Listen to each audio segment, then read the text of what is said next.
என்று இன்னைக்கு வைத்திருக்கிறோம். அவர் திருநாவுக்கரசர் சைவ குறவர்கள் 4 பேரில் மூத்தவர். 63 நாயன்மார்களில் சிறப்பான இடத்தை பெறுகின்ற ஒருவர். குறிப்பாக நமக்கு சமய குறவர்கள் என்று போற்றப்படுகிற 4 அப்பர், ஞானசம்பந்தர், சுந்தரர், மாணிக்கவாசகர் ஆகியோர். இவர்களில் காலத்தாலும் முந்தியவர், வயசாலும் முந்தியவர், மூத்தவர் திருநாவுக்கரசர். அவர் பாடிய பாடல்கள் நிறைய. அவருடைய வாழ்க்கையே ஒரு முன்மாதிரியாக அனைவரும் பின்பற்ற வேண்டிய ஒரு நல்ல வாழ்க்கை. அதை பெரிய புராணத்தில் சேக்கிழார் 430 பாடல்களில் சொல்லியிருக்கிறார். எனவே நாம் இன்றைக்கு 1 மணி நேரத்தில் அதை சொல்ல முடியாது என்று ஏற்கனவே உங்களுக்கு சொல்லியிருக்கிறேன். 3 வாரத்தில் நான் சொல்லி முடிக்கலாம் என்று கருதுகிறேன். ஒவ்வொரு வாரத்திலும் 150 பாடல்களுக்குரிய செய்திகளை சொல்லி 3 வாரத்தில் இந்த 450 பாடல்களையும் நாம நிறைவு செய்யலாம். அப்பதான் அவருடைய முழு வரலாறு நமக்கு தெளிவாக புரியும். அப்படி அந்த வரலாற்றை பார்ப்பதற்கு இன்றைக்கு நாம் தொடங்குகிறோம். அந்த திருமுனைப்பாடி என்று சொல்லுகிற பகுதி தொண்டை நாட்டு பகுதி, காஞ்சிபுரம், அதை ஒட்டிய இப்பொழுது இருக்கிற வட ஆற்காடு, தென்னார்காடு மாவட்டங்கள், இதெல்லாம் அடங்கிய பகுதி. ஓரளவு சோழ நாடு வரைக்கும் கூட வரும், தஞ்சாவூர் வரைக்கும் கூட வரும். ஆட்சி பொறுப்பில் இருந்த பல்லவர்கள் தஞ்சாவூரையும் கைப்பற்றி ஆண்டார்கள் என்று வரலாறு சொல்லுகிறது.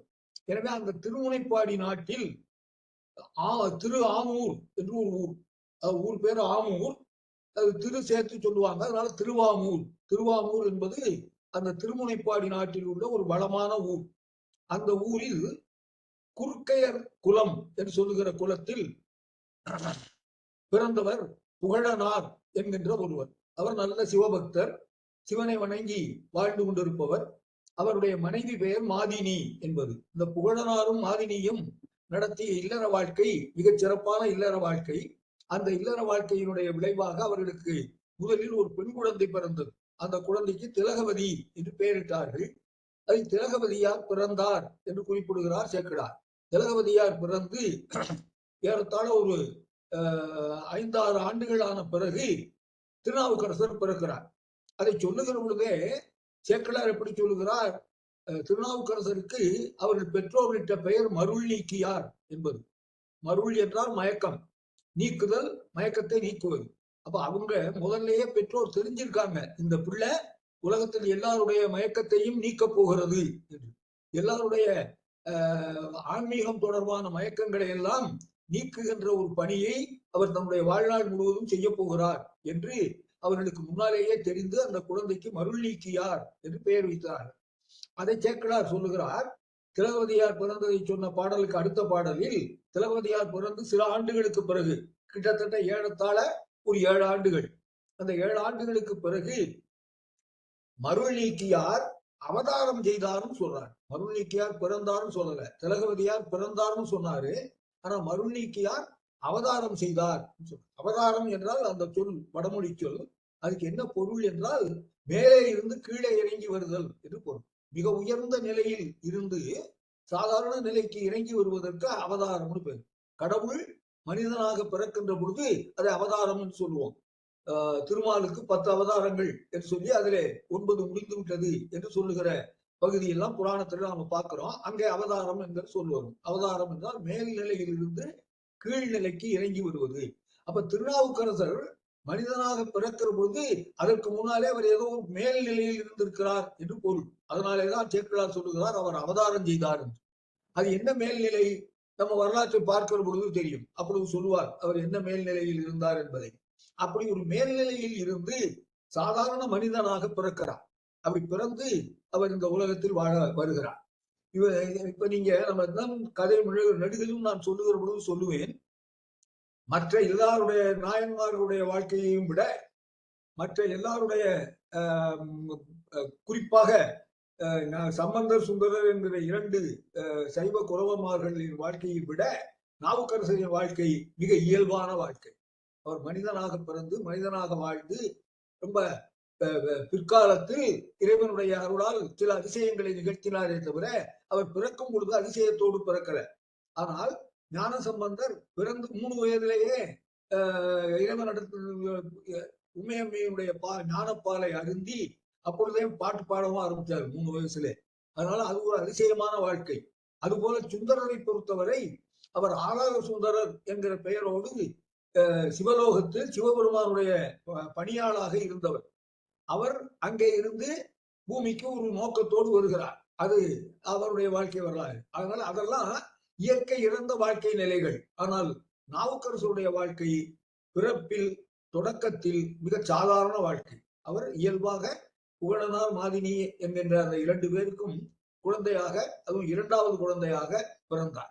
அப்படி பிறந்த அந்த மருநீக்கியார் பிறந்ததிலிருந்தே மிகவும் அறிவுடைய குழந்தையாக திகழ்ந்தார். அவர்களை அந்த 2 குழந்தைகளையும் வளர்த்து கொண்டு புகழனாரும் மாதினியாரும் வாழ்ந்து வந்தார்கள். அப்பொழுது ஒரு சில காலங்கள் போன பிறகு திலகவதியாருக்கு 12 வயது நிரம்பியது. அந்த காலத்துல 12 வயது என்பதுதான் திருமண வயது பெண்ணுக்கு. சிலப்பதிகாரத்திலையும் பாத்தீங்கன்னா கண்ணகியை அறிமுகப்படுத்துகிற பொழுதே 16 ஆண்டு அகவையாள் என்று சொல்லுவார். 16 என்றால் 12 வயதுதான் அவளுக்கு கல்யாணம் ஆகிற போது. கோவலனுக்கு 16, அவளுக்கு 12. அதுபோல இங்கே திலகவதியாருக்கு 12 வயதாகிறது. அப்படி 12 வயது ஆனவுடன் அவளுக்கு திருமணம் செய்ய வேண்டும் என்று பெற்றோர் நினைக்கிறதுக்கு முன்னால அந்த குடும்பத்தை பற்றி தெரிந்த அயலூர்களில் பக்கத்து ஊர்களில் வாழுகிறவர்களுக்கு அந்த எண்ணம் வந்தது. ஒரு நல்ல பெண், ஒரு நல்ல குடும்பத்தில் பிறந்த பெண் இருக்கிறது, அதை நாம் திருமணம் செய்வதற்கு முயற்சி செய்யலாம் என்று பிள்ளை வீட்டார் ஒவ்வொருவரும் முயற்சி செய்ய தொடங்குகிற நிலை வந்தது. அந்த காலத்து அமைப்பில் திருமணம் என்பது மாப்பிள்ளை வீட்டார் தான் முதலில் பெண் வீட்டுக்கு வந்து பெண் கேட்பது என்று ஒரு பழக்கம் இருந்தது, ஒரு மரபு இருந்தது. அந்த மரபுப்படிதான் இதற்கு முன்னாலே நம்ம பார்த்த வரலாறுகளிலும் பார்த்தோம். என்ன காரைக்கால் அம்மையாரை கூட அப்படித்தான் முதல்ல அங்கிருந்து காரைக்காலில இருந்து வந்து நாகப்பட்டினத்திலிருந்து வந்து அந்த பரமதத்தனுடைய தந்தை பெண் கேட்டார் என்று பார்ப்போம். அது மாதிரி இங்கே இந்த திலகவதியாரை மணந்து கொள்வதற்கு கலிப்பகையார் என்று ஒருவருடைய தந்தை தன்னுடைய சுற்றத்தாரில் ஒரு சிறந்தவர்களாக ஒரு 10-15 பேரை அனுப்பி வைத்தார். போய் அந்த புகழனாரிடத்தில் அவர் மகளை பெண் கேளுங்கள், அவர் என்ன சொல்லுகிறார் என்று கேட்டுக்கொண்டு வாருங்கள் என்று. அவர்களும் புறப்பட்டு வந்தார்கள். அந்த கலிப்பகையார் போர் திறம் உடையவர், வேளாண்குடியில் பிறந்தவர், ஆனால் போர்த்திறம் மிக்கவர். போர் பயிற்சிகளை எல்லாம் பெற்று அந்த அந்த நாட்டை ஆண்டு கொண்டிருந்த பல்லவ மன்னனுடைய படைப்பிரிவில் ஒரு முக்கியமான பதவியில் அவர் இருந்தார். அதனால அவருக்கு இப்பொழுது திருமணம் செய்ய வேண்டும் என்று அவருடைய பெற்றோர் நினைத்து அதற்கு திலகவதியார் ஒரு நல்ல குடும்பத்தில் பிறந்திருக்கிற நல்ல பெண், அவளை மனம் செய்ய கேட்போம் என்று அனுப்பி வைத்தார். அவர்கள் வந்து கேட்ட உடனேயே புகழனார் ஒப்புக்கொண்டார். ஏன்னா கைப்பகையாரை பற்றி அவரும் கேள்விப்பட்டிருக்கிறார், அவர் சிவபக்தர் என்பதும் தெரியும். அவர் ஒரு பக்கத்திலே போர் பயிற்சி உடையவர் என்றாலும் கூட அந்த குடும்பமும் சைவ குடும்பம், சிவபக்தி உடையவர்கள். எனவே அவர்களுக்கு வீட்டில் சம்பந்தம் செய்து கொள்வது தனக்கு சிறப்புத்தான் என்று புகழனார் நினைத்தார். அதனால் உடனே திருமணத்துக்கு ஒப்புக்கொண்டான். சரி, என் மகளை நான் உங்கள் மகனுக்கு திருமணம் செய்து தருகிறேன் என்று ஒப்புக்கொண்டான். அவரிடம் மிகுந்த மகிழ்ச்சியோடு திரும்பி போய் அங்கே கலிப்பகையாருடைய குடும்பத்தில் அந்த செய்தியை தெரிவித்தார்கள். இப்பொழுது திருமணம் ஒரு மாதிரி முடிவு செய்யப்பட்டு விட்டது. இன்னும் திருமணத்துக்கு தேதி குறிப்பிடவில்லை. அந்த சூழ்நிலையில் பல்லவ மன்னனுக்கு வடநாட்டு மன்னன் ஒருவனோடு போர் தொடங்கியது. அந்த போருக்கு அனுப்புகிற படைப்பிரிவில் கலிப்பகையாரும் அனுப்பப்பட்டார். ஏன்னா அவர் ஒரு முக்கியமான உயர்ந்த பதவியில் இருக்கிறார். எனவே போர் என்றவுடன் அவர் அழைக்கப்பட்டார். அவர் எனக்கு கல்யாணம் பேசிக்கிட்டு இருக்கிறாங்க, நான் அப்புறம் ஒரு நேரம் தவணையெல்லாம் சொல்லல, உடனே புறப்பட்டு போர்க்களத்துக்கு போய்விட்டார். இந்த செய்தி புகழனார் குடும்பத்துக்கும் சொல்லப்பட்டது. எனவே போர் முடிந்து வந்த பிறகு தேதி குறித்து திருமணம் செய்து கொள்ளலாம் என்று அவர்கள் அமைதியாக அந்த திருமணத்தை எதிர்நோக்கி காத்திருந்தார்கள். போர்க்களம் சென்ற கலிப்பகையார் போரில் மிகச் சிறப்பான பங்காற்றி தன்னுடைய வீரத்தை வெளிப்படுத்திக் கொண்டிருந்தார். அதற்கு இடையில் இங்கே புகழனாருக்கு வயது காரணமாக நோய்கள் வரத் தொடங்கின. அந்த நோய் அவரை அதிலிருந்து அவரை காப்பாற்ற எவ்வளவு முயன்றும் காப்பாற்ற முடியவில்லை. புகழனார் இறந்து போனார், நோயினால் இறந்து போனார். அப்படி அவர் இறந்த உடனே அவருடைய மனைவி மாதினி, நான் இனி இங்கே இந்த உலகத்தில் உயிர் வாழ மாட்டேன், நானும் என் கணவனோடு துறக்கத்தை அடைவேன் என்று சொல்லி அவளும் தற்கொலை செய்து கொண்டு இறந்து போகிறாள். அந்த காலத்துல அது ஒரு பழக்கம், கணவன் இறந்தால் உடன்மிட்டை ஏறுவது என்பது. அப்படி அந்த புகழனாரோடு மாதினியும் இறந்து விட்டாள். இப்பொழுது வீட்டுல பெற்றோர் யாரும் இல்லை. அக்கா திலகவதியும் தம்பி மருள்நீக்கியாரும் மட்டும் இருக்கிறார்கள். அக்காவுக்கே 12 வயசுதான். இருந்தாலும் அவள் தான் இப்பொழுது குடும்பத்தை பார்த்துக் கொள்ள வேண்டிய நிலை. மருள்நீக்கியார் அவள் 5 வயசுதான் அவருக்கு. 7 ஆண்டுகளுக்கு பிறகு பிறந்தவர் இல்லையா? அதனால அவளுக்கு 12 வயசாகிற போது மருள்நீக்கியாருக்கு 5 வயசு. அம்மா அக்கா சொல்றத கேட்டுக்கொண்டு அக்காவையே தாய் போல கருதி இவரும் வாழ்ந்து வருகிறார். இப்படி இவர்கள் எதிர்பார்த்து கொண்டிருக்கிறார்கள். எதை? போர் முடிஞ்சு கலிப்பகை திரும்பி வரணும், திரும்பி வந்த பிறகு திருமணம் நடக்க வேண்டும், பெற்றோர் ஒப்புக்கொண்ட திருமணத்தை நாம் மாற்ற வேண்டிய அவசியம் இல்லை என்று அதற்காக அவர்கள் காத்துக் கொண்டிருக்கிறார்கள். அப்படி காத்துக் கொண்டிருக்கிற பொழுது போர்க்களத்திலிருந்து ஒரு அவல செய்தி வருகிறது. அதாவது போர்க்களத்தில் கலிப்பகையார் இறந்து போனார், எதிரிகளுடைய தாக்குதலில் அவருடைய அம்பு பட்டு அவர் இறந்து போனார் என்கிற செய்தி புகழனார் குடும்பத்துக்கு வந்து சேர்கிறது. அது வந்து சேர்ந்த உடனே திலகவதி என்ன நினைக்கிறாள்? என்னுடைய தாய் தந்தையர்கள் என்னை கலிப்பகையாருக்கு மனைவியாக எப்பொழுது உறுதி செய்தார்களோ அப்பொழுதே நான் அவருடைய மனைவியாகிவிட்டேன். அவர் இறந்தார் என்றால் எப்படி என் தந்தை இறந்தவுடன் தாயும் இறந்தாரோ அப்படி எனக்கு கணவராக நிச்சயிக்கப்பட்ட அந்த கலிப்பகையார் இறந்தவுடன் நானும் இறப்பதுதான் முறை. அதுதான் என்னுடைய சிவபக்திக்கும் என்னுடைய ஆன்மீக வாழ்க்கைக்கும் ஏற்புடையது என்று முடிவு செய்து அவள் தன்னை மாய்த்துக் கொள்ள தயாரானாள். அந்த செய்தி அரசர் புரசலாக உடனே தம்பிக்கு தெரிகிறது, மருள்நீக்கியாருக்கு. உடனே அவன் ஓடி வந்து அந்த திலகவதியாருடைய காலிலே விழுந்து அவளை வணங்கி கொண்டு பேசினான். அக்கா, அப்பாவும் அம்மாவும் இறந்த பிறகும் நீ இருக்கிறாய் என்கிற தைரியத்தில் தான் நான் வாழ்ந்து கொண்டிருக்கிறேன். 5 வயசு, அவனுக்கு வேற ஒன்றும் தெரியாது. நீ இருக்கிறாய் என்ற தைரியத்தில் தான் நான் வாழ்ந்து கொண்டிருக்கிறேன். நீ இப்பொழுது சாக போகிறாய் என்று சொன்னால் உனக்கு முன்னால் நான் செத்து விடுகிறேன், அப்புறம் நீ ஜா என்று சொல்லி அவன் தன்னை மாய்த்துக் கொள்ள தயாராகிறான். அப்பொழுது திலகவதியார் ஒரு முடிவுக்கு வருகிறார். சரி, நம்முடைய மற்ற சிந்தனைகளை எல்லாம் விட்டு விடுவோம், இனி நம்முடைய வாழ்க்கை முழுவதும் தம்பிக்காகவே என்று ஒதுக்கி தம்பியார் உளராக வேண்டும் என்னும் தயாவோடு என்கின்ற அந்த கருணையோடு அவள் வாழத் தொடங்குகிறாள். அம்பொன் நூல் தாங்காமல் அந்த கழுத்துல தாலியை தாங்குவதற்கு பதிலாக அனைத்துயிர்க்கும் அன்பு தாங்கி வாழத் தொடங்கினாள். அந்த நிமிடத்திலிருந்து அவர் தன் குடும்பத்துக்காக மட்டுமில்லாமல் ஊரில் உலகத்தில் இருக்கிற எல்லா உயிர்களிடத்திலும் அன்பு செலுத்த ஆரம்பித்தார். அம்பொன் நூல் தாங்காமல் திருமங்கல்யம் அணிந்து கொண்டு வாழ வேண்டிய வாழ்க்கை அந்த வயது. ஆனால் அதுக்கு இப்ப வாய்ப்பு இல்லாம போச்சு. அதனால அம்பொன் நூல் தாங்காமல் நெஞ்சில் தானே வந்து அந்த தாலி கிடக்கும். அதனால தாலி சங்கிலியை நெஞ்சில் தாங்குவதற்கு பதிலாக நெஞ்சில் இப்பொழுது அனைத்துயிர்க்கும் அன்பு தாங்கி, எல்லா உயிர்களுக்கும், தம்பிக்கு மட்டும் அன்பு செலுத்தையாவ எல்லா உயிருக்கும் அன்பு செலுத்தி அந்த அன்போடு அவரை அரவணைத்து வாழத் தொடங்கினாள். அவன் எல்லா கல்விகளையும் 5 வயசுக்கு அந்த காலத்துல 5 வயசுல பள்ளிக்கூடத்துக்கு அனுப்புவாங்க, அந்த திணை பள்ளிக்கூடங்களுக்கு. அங்க போய் படிக்க ஆரம்பிப்பான். அப்படி மருள்நீக்கியார் படிக்க ஆரம்பித்தார். மிகச்சிறந்த அறிவுடையவர். எனவே மிக வேகமாக எல்லா நூல்களையும் கற்றுக்கொண்டார். மிகச் சிறப்பான கல்வி அறிவு அவருக்கு வாய்த்தது. நல்ல சிந்தனை, நல்ல செய்திகள் என்று அவருடைய வாழ்க்கை மேம்பட தொடங்கியது. அப்படி வருகிற பொழுது ஒரு கட்டத்தில் அவருக்கு ஆன்மீகத்தில் ஈடுபாடு அதிகமாயிற்று. ஏன்னா அந்த குடும்பமே அப்படி. புகழனாரே சிவபக்தர், அவருடைய மனைவி மாதினி சிவபக்தை, திலகவதியார் இப்பொழுது சிவபக்தை. எனவே அப்படி அந்த குடும்பத்தில் வந்ததனால் அவருடைய மனம் இயல்பாக ஆன்மீகத்தை நாடியது. ஆன்மீகத்தை நாடிய பொழுது அவர் செய்த என்னன்னா, அவருக்கு அறிவு கொஞ்சம் நிறைய இருந்ததுனால ஒரு சின்ன சிக்கல் வந்தது. அந்த அறிவு ஆராய்ச்சியை தொடங்கியது. சமயங்கள் நிறைய இருக்கின்றனவே, ஏன் ஒவ்வொரு சமயத்திலும் சொல்லப்படுகிற செய்திகள் வெவ்வேறாக இருக்கிறதே, இதில் எது உயர்ந்த சமயம் என்று தெரிந்து கொள்ளுகிற ஒரு நோக்கத்தோடு அவர் சமயங்களை பற்றிய ஆய்வை மேற்கொண்டார். அப்படி மேற்கொள்ளுகிற பொழுது அவருக்கு இயல்பாக என்ன தோன்றியது?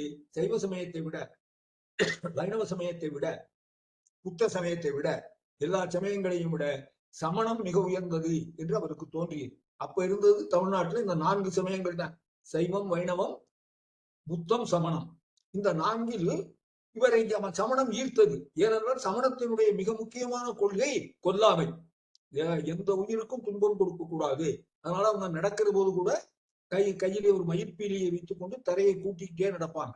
ஏன்னா அதில் சின்ன சின்ன கிருமி இருக்குமா, சின்ன சின்ன பூச்சிகள் இருக்குமா, அதை காலால மிதிச்சிடக்கூடாது அப்படின்னு அதை தள்ளி விட்டு கொண்டே நடப்பார். அந்த அளவுக்கு மிக கடுமையான கொல்லாமை விரதத்தை உடைய ஒரு சமயம் சமண சமயம். அதில் அவர் மயங்கி விட்டார். அவருடைய அறிவு சிறந்த அறிவு, ஆனாலும் அந்த அறிவின் ஒரு மயக்கமாக சைவத்தை விட சமணம் உயர்ந்தது என்று அவர் நினைக்க ஆரம்பித்தார். அதனால அவர் சமண நூல்களை நிறைய கற்றார், சமண பிரச்சாரங்களை நிறைய செய்தார். அப்படி செய்கிற அந்த நிலையில் சமணர்கள் அவருடைய அறிவாற்றலையும் அவருடைய அந்த பிரச்சார திறமையையும் பார்த்து வியந்தார்கள்.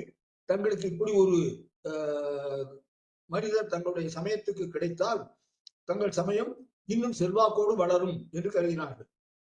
அந்த நம்ம நாவுக்கரசர் பிறந்த காலம் கிட்டத்தட்ட கிபி 4 அல்லது 5ஆம் நூற்றாண்டு. அப்பதான் மகேந்திரவர்ம பல்லவ நாட்டில் ஆட்சியை தொடங்கி கொண்டிருக்கிறான். இந்த சமணர்களுடைய பிரச்சாரத்திலும் மற்றவற்றிலும் ஈடுபட்டு மகேந்திரவர்மனும் சமணனாகிவிட்டான். எனவே அந்த பல்லவ நாட்டில் சமணம் இப்பொழுது மிக செல்வாக்கோடு இருக்கிறது.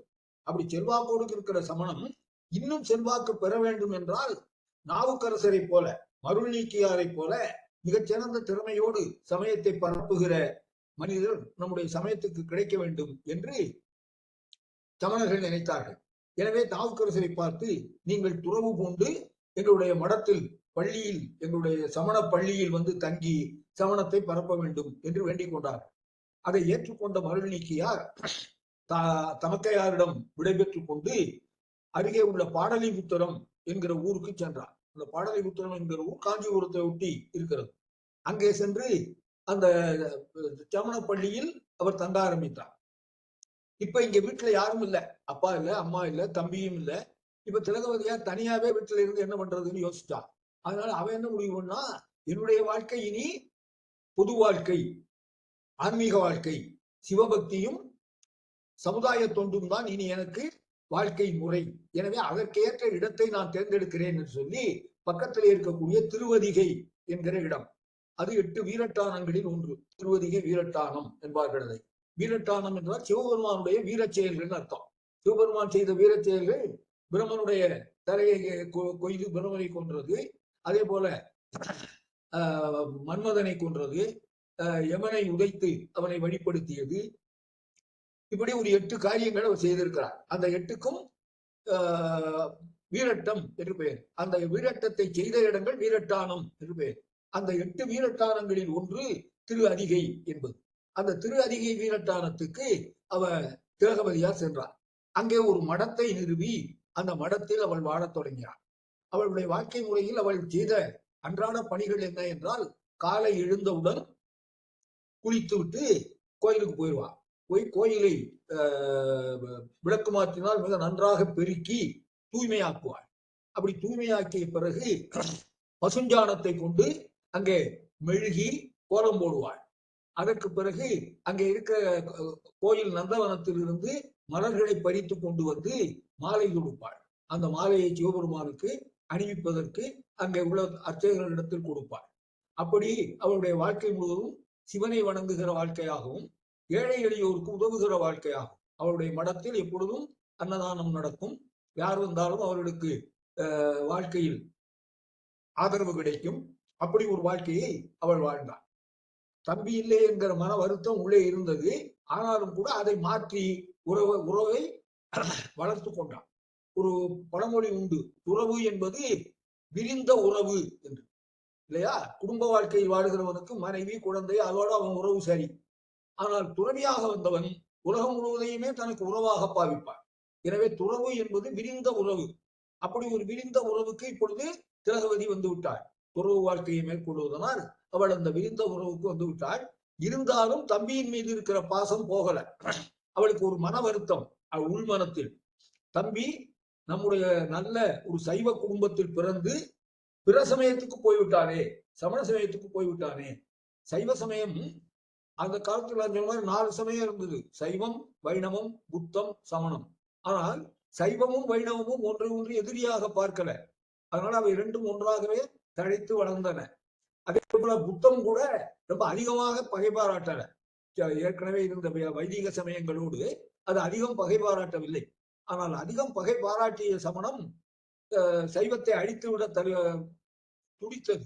அப்படி துடித்து சைவம் இருக்கிற இடத்திலெல்லாம் தாங்கள் போய் செல்வாக்கை வளர்த்து தங்களுடைய சமண பள்ளிகள் தான் அங்கே இருக்க வேண்டும், சிவன் கோவில் இருக்கக்கூடாது என்கிற அளவுக்கு அவர்கள் செய்தார்கள். அதற்கு அவர் அரசியல் செல்வாக்கை பயன்படுத்தினார்.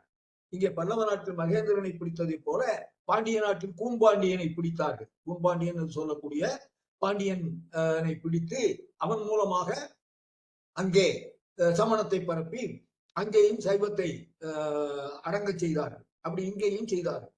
அப்படி இருக்கிற அந்த பகை சமயமாகிய சமண சமயத்துக்கு என் தம்பி போய்விட்டானே, இவன் ஒரு நல்ல சைவ குடும்பத்தில் பிறந்தும் இப்படி ஒரு காரியத்தை செய்து விட்டானே என்று வருந்த தொடங்கினாள் திலகவதி. எனவே நாள்தோறும் அவள் சிவனை வணங்குகிற பொழுது தனக்காக எந்த வேண்டுகோளையும் அவள் வைக்கவில்லை. எனக்கு உடம்பு நல்ல நலத்தை கொடு, எனக்கு ஏதோ செல்வத்தை கொடு, இந்த மடனம் எல்லாம் நடக்கிறதுக்கு ஏற்பாடு பண்ணி கொடுன்னு எல்லாம் கேட்கல.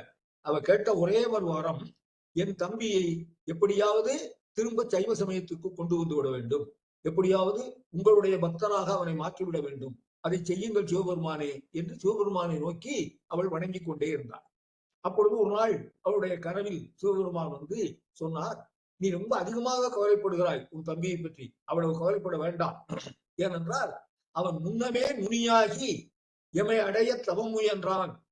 அவன் இதற்கு முன்னாலே எப்படி இருந்தான் போன பிறவியில்னா ஒரு பெரிய முனிவனாக இருந்தான். என்ன அந்த முனிவன் செய்தான் என்றால் ஒன்றே ஒன்றுதான் செய்தான், தவம் செய்தான். என்ன தவம்? சிவபெருமானை அடைய வேண்டும் என்று தவம் செய்தான். அந்த தவத்தின் விளைவாகத்தான் இப்பொழுது இங்கே பிறந்திருக்கிறான். அதனால இந்த பிறவியில் அவன் நிச்சயம் என்னை அடைய போகிறான். அப்படி அடைவதற்காக அவன் செய்த தவம் போன பிறவியில் செய்த தவம். அப்பொழுது அவன் முனிவனாக இருந்தான். இதுதான் நம்ம இப்ப இந்த அவதாரம்ங்கிற சொல்ல புரிஞ்சுக்க வேண்டிய இடம்.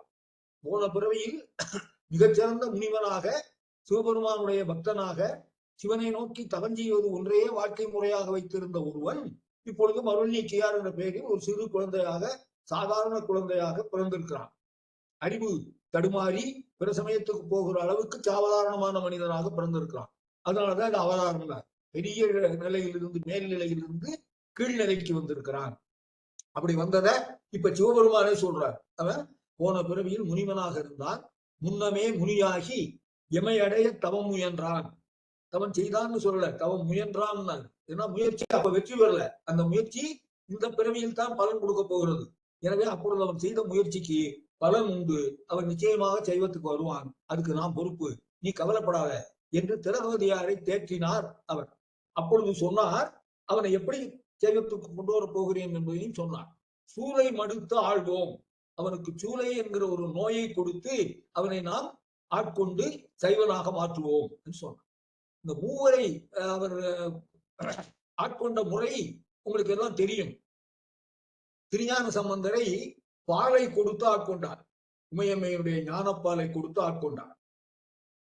நாவுக்கரசரை சூளை நோய் என்கிற சூளை கொடுத்து ஆட்கொண்டார். சுந்தரரை ஓலை கொடுத்து ஆட்கொண்டார். இவன் எனக்கு அடிமை என்று ஒரு பழைய ஓலையை கொண்டு வந்து காட்டி வழக்குரைத்து அவனை அடிமையாக்கி அப்புறம் ஆட்கொண்டு. அதனால இது மூன்றையும் அழகாக சொல்லுவார்கள் சைவ உலகத்தில். ஒருவரை சூளை கொடுத்து ஆட்கொண்டார், ஒருவரை பாலை கொடுத்து ஆட்கொண்டார், ஒருவரை ஓலை கொடுத்து ஆட்கொண்டார். அப்படி மூவரையும் ஆட்கொண்ட அந்த முறையிலும் கொஞ்சம் கொஞ்சம் வித்தியாசம் இருந்துச்சு. அதுல மிக சாதாரணமாக ஒரு நிலை என்று சொன்னால் அது நாவுக்கரசரை ஆட்கொண்ட முறைதான். மற்றவர்களை ஆட்கொள்வதற்கு அவர் ஓலையும் பாலையும் கொடுக்கிற பொழுது சிவபெருமானாகவே வருகிறார். பாலை கொடுக்கிற பொழுது சிவபெருமானும் உமையம்மையும் நேரடியாக காட்சி தருகிறார்கள். அதை பார்த்துத்தான் அவர் தன்னுடைய தந்தையிடத்தில் தோளுடைய செவியன் என்ற பதிகத்தை பாடுகிறார். அதே போல சம்பந்தரை சுந்தரரை ஆட்கொள்ளுகிற பொழுது ஒரு அந்தணனாக வேடமிட்டு வந்து சிவபெருமானே பேசுறார். ஆனா நாவுக்கரசரை ஆட்கொள்ளுகிற பொழுது சிவன் வரவில்லை, நேரடியாகவும் வரல, வேடமிட்டும் வரல. ஆனால் என்ன செய்தார்? சூளையை மட்டும் அனுப்பி வைத்தார். சூளை என்பது ஒரு நோய். இன்றைக்கு நம்ம பார்க்கிற அல்சர் போல அல்லது கேன்சர் போல வயிற்றில் மிகப்பெரிய தொல்லையை தருகிற ஒரு நோய். அந்த நோயை சிவபெருமான் அருளினால் அந்த நோய் திருநாவுக்கரசரை பிடித்துக் கொண்டது, மருள்நீக்கியாரை. இந்த மருள்நீக்கியார் பாடலிபுத்திரத்துக்கு போய் அங்கே சமணத்தை பரப்புவதற்கு மிகப்பெரிய தொண்டு செய்கிற பொழுது சமணர்கள் அவருக்கு பல சிறப்புகளை செய்தார்கள். அவர்கள் ஒரு புதிய பெயரை அவருக்கு சூட்டினார்கள், தர்மசேனர் என்று. அந்த தர்மசேனருக்கு இப்பொழுது சூளை நோய் வந்தது. இந்த சூளை நோயினால் அவர் துன்பப்பட ஆரம்பித்தார். முதல்ல அவரா துன்பப்பட்டார். அப்புறம் அவர் எல்லாரிடத்தும் சொல்ல ஆரம்பித்தார், எனக்கு தாங்க முடியல என்று. உடனே சமணர்கள் அவர்களுக்கு தெரிந்த மந்திரங்களை எல்லாம் சொல்லி அதை நீக்க பார்த்தார்கள். அந்த மந்திரங்களுக்கு அந்த நோய் கட்டுப்படல. ஏன்னா அது சிவபெருமான் அனுப்பிய நோய் இல்லையா? எனவே சமண மந்திரத்துக்கு அது கட்டுப்படவில்லை. பிறகு அவர்கள் தங்களுடைய சமயத்தில் இருக்கிற மிக சிறந்த மருத்துவர்களை அழைத்து அந்த மருத்துவர்களை மருத்துவம் செய்ய சொன்னார்கள். அந்த மருத்துவத்திலும் நாவுக்கரசருக்கு, மருள் நீக்கியாருக்கு, தர்மசேனருக்கு அந்த நோய் தீரவில்லை. அவர் என்ன செய்வது என்று தெரியாமல் விழித்தார். தாங்க முடியாத தொல்லை. ஒரு நாள் அவர் முடிவு பண்ணாரு, இதை அக்காவுக்கு தெரிவிப்போம், அவ ஏதாவது வழி சொல்லுவாள் என்று தன்னுடைய பணியாளை அனுப்பி வைத்தார். அக்காட்ட போய் இதை சொல்லிட்டு வா என்று. அவன் உடனே போய் அதே போல திலகவதியாரை திருவதிகைக்கு சென்று மடத்தில் சந்தித்து செய்தியை சொன்னான். இந்த மாதிரி உங்களுடைய தம்பிக்கு தாங்க முடியாத ஒரு சூளை நோய், வயிற்று வலியால் மிகவும் தொல்லைப்படுகிறார், உங்களை பார்க்க வேண்டும் என்று விரும்புகிறார் சொன்னான். அவன் உடனே பதில் சொன்னான், நான் சமணப்பள்ளிக்கு வரமாட்டேன். நான் மிகச்சிறந்த சைவ குடும்பத்தை சேர்ந்தவள், இன்னும் சைவ சிவபக்தையாகவே இருப்பவள். நான் அதனால சமணப்பள்ளிக்கு வரமாட்டேன். வேணும்னா அவனை இங்க வர சொல்லுன்னு அர்த்தம். அதை அவன் வாய்விட்டு சொல்லல. நான் சமணப்பள்ளிக்கு வரமாட்டேன், இதை நீ போய் உன்னுடைய தலைவரிடத்தில் சொல்லிவிடு சொன்னான். அவரும் அப்படி திரும்பி போய் அந்த ஆளு தர்மசேனரிடத்தில் அதை சொன்னான். அவர்கள் அதுக்கப்புறம் ஒரு 2 நாள் பல்ல கடிச்சுக்கிட்டு பொறுத்து பார்த்தாரு. முடியல, நோய் குறையல, துன்பம் தாங்கல. சரி, நேரையே நம்ம திருவதிக்கு போய் விடுவோம் என்று முடிவு செய்து மற்ற சமண குருமார்கள் அங்கே இருந்தவர்களுக்கெல்லாம் தெரியாமல் ஒரு மாலை நேரத்தில் புறப்பட்டு எந்த பொருளையும் எடுத்துக்கொள்ளாமல் கையில் எப்பொழுதும் சமணர்கள் வைத்துக் கொள்கிற மயிர்பீலி உட்பட எல்லாவற்றையும் அங்கேயே வைத்துவிட்டு தனி ஆளாக மருள் நீக்கியார், தர்மசேனர் திருவதிகைக்கு வருகிறார். வந்து அக்காவுடைய காலில் வீழ்கிறார். வீழ்ந்து, என்னை எப்படியாவது காப்பாற்று, தாங்க முடியவில்லை இந்த சூளையினுடைய நோய் என்று. அவள் சிரித்துக் கொண்டே சொன்னாள். அவள் ஒன்றும் வருத்தப்படல. அவள் சிரித்துக் கொண்டே சொன்னாள், இது சிவபெருமானுடைய அருளால் நிகழ்ந்திருக்கிறது. எனவே நீ இப்பொழுது திருவதிகை கோயிலுக்கு சென்று சிவபெருமானை வணங்கு என்று சொல்லி அவரை வணங்க போக சொன்னார். அவர் போவதற்கு முன்னால் மீண்டும் ஒரு முறை அக்காவை வணங்கினார். அப்பொழுது அக்கா திருநீற்றை எடுத்து அவருக்கு கொடுத்தார். அதான் அந்த திருநாவுக்கரசருடைய வாழ்க்கையில் நிகழ்ந்த முதல் ஒரு திருப்பு முனை. திருவாளன் திருநீரு திலகவதியார் அளிப்ப என்று எழுதுகிறார் பெரிய புராணத்துல. திருவாளன் திருநீரு, திருவாளன் சிவபெருமான், சிவபெருமானுடைய திருநீற்றை திலகவதியார் அளித்தார். யாருக்கு? அவனுக்கு. ஒரு குரு ஒரு சீடனுக்கு திருநீர் கொடுத்து தீட்சை பண்ணுவாங்கன்னு பேரு. திருநாவுக்கரசருடைய வாழ்க்கையில் திருநாவுக்கரசருக்கு தீட்சை செய்தது யாருன்னா அவங்க அக்கா திலகவதியார். பெண்ணும் தீட்சை செய்யலாம் என்பதை பெரிய புராணத்தில் இந்த நாவுக்கரசர் வரலாற்றில் சேக்கிழார் பதிவு செய்கிறார். பெண் துறவிகள், இப்ப அது மாதிரிதான் பெண் துறவிகள் ஆதீனம் அமைப்பது கூட இருக்கிறது. இப்ப புதுக்கோட்டையில ஒரு ஆதீனம் இருக்கிறது. அந்த ஆதீனம் ஒரு பெண் துறவியால் அமைக்கப்பட்ட ஆதீனம். திலகவதியார் ஆதீனம் தான் அதுக்கு பேரே. திலகவதியார் திருவருள் ஆதீனம் என்று அதற்கு பெயர். அதனால பெண்கள் ஆதீன முதல்வராகலாம், அவர்கள் தீட்சை கொடுக்கலாம், அவர்கள் சிவப்பணியில் எதை வேண்டுமானாலும் செய்யலாம் என்பதை பெரிய புராணத்தில் தொடக்கமாக புரட்சி செயலாக செய்து காட்டப்படுகிறது. அப்படி காட்டப்படுகிற இடம் இது. திருவாளம் திருநீரு திலகவதியார் அளிப்ப அதை வாங்கி அணிந்து கொண்டார் மருள் நீக்கியார் தர்மசேனராக இருந்த நாவுக்கரசர். அதை வாங்கி அணிந்து கொண்டு சிவனுடைய கோயிலுக்குள் போகிறார். அங்கே போனவுடன் அவரை அறியாமல் அவருக்கு பாட்டு வருகிறது. கூற்றாயினவாறு விளக்ககிலீர் என்கிற அந்த முதல் பதிகத்தை அவர் பாடுகிறார். மற்ற 2 பேருக்கும் பாடலே கூட ஒரு அதிசயமான சூழ்நிலையில் தான் வருகிறது. பால் குடித்த சம்பந்தரை உனக்கு யார் பால் கொடுத்தது என்று கேட்டு கம்பால் அடிக்க தொடங்குகிறார் அவருடைய தந்தை. அப்பொழுது எனக்கு இவன் தான் பால் கொடுத்தான் என்று வானத்தில் காட்சியளிக்கிற சிவனையும் உமையம்மையையும் காண்பித்து அந்த 3 வயது குழந்தை பாடுகிறது, தோடுடைய செவியன் என்று. ஆக அது ஒரு அதிசயம். அதே போல சுந்தரர் வாழ்க்கையில் சுந்தரரை ஓலை கொடுத்து வழக்கிட்டு ஆட்கொண்ட பிறகு அவரை கூட்டிக் கொண்டு தன்னுடைய கோயிலுக்கு போகிற சிவபெருமானை அவர் வணங்கி, நான் எப்படி உங்களை வாழ்த்துவது என்றார். அவர் சொன்னார், எனக்கு அர்ச்சனை பாட்டே ஆகும், எனவே நீ பாடு. அவன் இதுவரைக்கும் பாடினதில்லை. சுந்தரர் இதுவரைக்கும் பெரிய கல்வியாளர் இல்லை, பெரிய அளவில் தமிழ் பாடல்களை படித்து அல்லது பாடி பழக்கப்பட்டவர் இல்லை. நான் எப்படி பாடுவேன்? அவர் ஒண்ணு சொன்னார். உடனே சிவபெருமான் சொன்னார், முதலில் நான் வந்து நீ எனக்கு அடிமை என்று சொன்ன பொழுது நீ ஒரு பித்தனா என்று என்னை கேட்டாய், பித்தன் என்று என்னை அழைத்தாய், அந்த பித்தன் என்றே தொடங்கி பாடு என்றார். அதுதான் பித்தா பிறை சூடு, அதை அவர் பாடினார். அப்படி அதுவும் ஒரு அதிசயமான சூழ்நிலையில் தோன்றிய பாடம். ஆனா இங்கே மருள் நீக்கியார் சிறுவயதிலிருந்தே நல்ல கல்வி அறிவுடையவர், மிகச்சிறந்த நூல்களை எல்லாம் கற்றவர். அதனால அவருக்கு பாடல் புனைவது இயல்பாக வந்த ஒன்று. எனவேதான் சிவபெருமானுடைய கோயிலுக்குள்ள போனோம்னா அவர் இயல்பாகவே பாடுகிறார். சிவபெருமான் வந்து என்ன பாடுன்னு கேட்கல, ரெண்டு பேரையும் அவர் கேட்டது போல, அதாவது அவருக்காக அவங்க அப்பா கேட்டு, ஞானசம்பந்தருடைய அப்பா கேட்டதுக்காக ஞானசம்பந்தர் பாடினாரு, சிவபெருமானே கேட்டதுக்காக சுந்தரர் பாடினாரு. ஆனா இங்கே யாரும் கேட்கல, சிவனும் கேட்கல, திலகவதியும் கேட்கல. கோயிலுக்குள்ள போனோம்ல ஸ்பான்டேனியஸா அவருக்கு பாட்டு வருகிறது. ஏனென்றால் அவருடைய அறிவு, சிறந்த அறிவு, நூல்களை நிறைய கற்றிருக்கிறார், தமிழ் மொழியினுடைய திறமை அவருக்கு உண்டு. அதனாலதான் அவருக்கு நாவுக்கரசர் என்ற பெயர் வழங்கப்படுகிறது, அங்கேயே வழங்கப்படுகிறது. அந்த கூற்றாயினவாறு விளக்ககிலில் பதிகம் பாடி முடிச்ச உடனே சிவபெருமான் அசரீதியாக இவருக்கு ஒரு செய்தியை சொல்லுகிறார். நீ அருமையான பாடலை பாடி இருக்கிறாய், இது போல சிறந்த பாடல்களை பாடி சைவத்தை பரப்புவாயாக. அப்படி பாடல் பாடுகிற ஆற்றல் உனக்கு இருப்பதனால் உன்னை இந்த உலகம் இனிமே நாவுக்கரசர் என்று அழைக்கட்டும். ஆக அப்பா அம்மா அவருக்கு வச்ச பேரு மருள் நீக்கியார், சமணர்கள் அவருக்கு வைத்த பெயர் தர்மசேனர், சிவபெருமான் அவருக்கு வைத்த பெயர் திருநாவுக்கரசர். அதுதான் இப்பொழுது வழங்குகிறது. நாவுக்கரசர் என்ற பெயர் உனக்கு வழங்கட்டும் என்று சொன்னார். அதுக்கு முன்னால திரு சேர்த்து திருநாவுக்கரசர் என்று சொல்கிறோம். இதுக்கு பின்னாலே இன்னொரு பேர் வரப்போகுது, அதை நம்ம அந்த வரலாற்றில் பார்ப்போம். அந்த பெயர் இன்னும் பாப்புலரா உலகத்தில் பரவி கொண்டிருக்கிற பெயர். அதை யார் சொன்னாங்க, எந்த சூழ்நிலையில் சொன்னார்கள் என்பதை அப்புறம் பார்ப்போம். அப்ப மருள் நீக்கியாராக இருந்து தர்மசேனராக மாறி, தர்மசேனர் நிலையில் இருந்து நாவுக்கரசராக இப்பொழுதுதான் மாறி இருக்கிறார். அப்படி நாவுக்கரசராக மாறியவுடன் அவர் மிகச்சிறந்த பாடல்களை பாடத் தொடங்கினார். அப்படியே திருவதிகை மடத்திலேயே வாழத் தொடங்கினார். பக்கத்தில் இருக்கிற சில கோயில்களுக்கு போயிட்டு வந்தார். இந்த செய்தியை கேட்ட உடனே இந்த சமணர்களுக்கு மிகுந்த ஆத்திரம் வந்தது, கோபம் வந்தது. ஏற்கனவே அவர்கள் சைவத்தை பகையாக நினைப்பவர்கள். இப்பொழுது மிகச்சிறந்த ஒரு கொள்கை பரப்புகின்ற வீரராக இருந்த தர்மசேனர் சைவத்துக்கு போய்விட்டார் என்பது அவர்களுக்கு தாங்க முடியாத கோபம். அதனால அவங்க என்ன பண்ணாங்க, பல்லவ மன்னனிடத்தில் போனார்கள். ஏன்னா இந்த செய்தி பல்லவனுக்கு தெரிந்தால் சமணத்தை விட சைவம் உயர்ந்ததுன்னு அவன் நினைச்சிட்டான்னா என்ன பண்றது, தங்களுடைய சமயத்துக்கு இருக்கிற அரசியல் செல்வாக்கு போய்விடுமே என்று நினைத்தார்கள். எனவே அவர்கள் சதி செய்ய தொடங்கி நேர மகேந்திர பல்லவனிடம் போய், இந்த தருமசேனர் நம்முடைய சமயத்தில் மிகச்சிறந்த பரப்பாளராக இருந்தார், ஆனால் அவருடைய தமக்கை அவரை மீண்டும் மீண்டும் சைவத்துக்கு வர சொல்லி துன்புறுத்தினார். அதை ஏற்றுக்கொண்ட மருள் நீக்கியார், அதை ஏற்றுக்கொண்ட தர்மசேனர் சும்மாவாவது பொய்யா தனக்கு வயிற்று வலி இருக்குன்னு சொன்னார்.